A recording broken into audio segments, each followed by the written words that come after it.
උණු දේවල් මුලින්ම ගන්න සබ් බටන් එක ඕන් කරලා බෙල් අයිකන් එක ඕල් කරලා වීඩියෝ එකට යමු.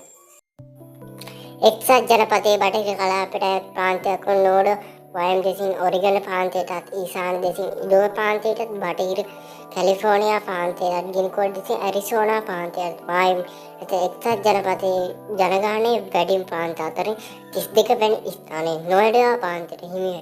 එහි සමස්ත ජනගහනය අතරින් 3ක් පමණ ලාස් වේගස් නගර වේ.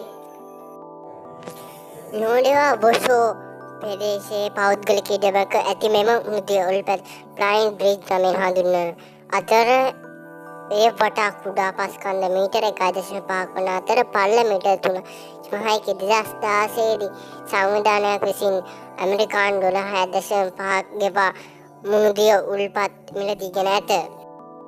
මෙම උල්පතේ තාපගිනි කැල්ගේ විශේෂ කීපයක් අඩංගු වන අතර හේතුවෙන් වටා පස්කන්ධ රතු සහ කොළ පැහැගැන්වී ඇත. මේ ජලය සාමාන්‍ය සෙල්සියස් අංශක 90කට වැඩි ඉක්මනට පැනිච්චේ. ජලය නිරන්තරයෙන් අඩි 5ක් පමණ ඉහළට යන අතර